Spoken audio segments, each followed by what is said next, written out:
প্রথম দুটো ম্যাচে টানা জয়। ঠিক যখন স্বপ্ন দেখতে শুরু করেছেন ইস্টবেঙ্গল সমর্থকেরা তখনই ধাক্কা। জামশেদপুরের বিরুদ্ধে হারে বেশ কিছু প্রশ্ন উঠে গেছে, আর তার সঙ্গেই তৈরি হয়েছে একরাশ অসন্তোষ। সেই অসন্তোষ সূচি নিয়ে। প্রথম নর্থ ইস্ট ম্যাচ বাদ দিলে 11ই এপ্রিল পর্যন্ত ইস্টবেঙ্গলের সব ম্যাচ বিকেল 5টা থেকে। কিন্তু এখানে মূল সমস্যা কোথায়?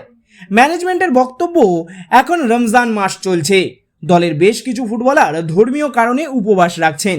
উপবাস সন্ধ্যেবেলা ভাঙার আগেই মাঠে নামতে হচ্ছে তাদের। ফলে খুব স্বাভাবিক কারণেই ফুটবলারদের শারীরিক ক্লান্তি বাড়ছে, যার প্রভাব পড়ছে দলের মূল পারফরমেন্সে। যেমন গত ম্যাচে মোহাম্মদ রাশিদ, ইউসেফ এজেজারির পারফরমেন্স নিয়ে কিছুটা প্রশ্ন উঠেছে। বিশেষত রাশিদ মাঝমাঠে বারবার নিয়ন্ত্রণ হারাচ্ছিলেন। ইস্টবেঙ্গল শিবিরের বক্তব্য, তাদের ম্যাচ যদি সন্ধ্যা 7:30 দিয়ে হতো তাহলে বিশেষ ধর্মের ফুটবলাররা উপবাস ভেঙে কিছু খেয়ে মাঠে নামার সুযোগ পেতেন, তাহলে এই সমস্যা বাড়তো না। এই নিয়ে ইতিমধ্যেই শেষ ম্যাচের পর সাংবাদিক সম্মেলনে বিষয়টা নিয়ে বলেছেন কোচ অস্কার ব্রুজন। সূচি নিয়ে ক্ষোভ বাড়ছে ইস্টবেঙ্গলের অন্দরে।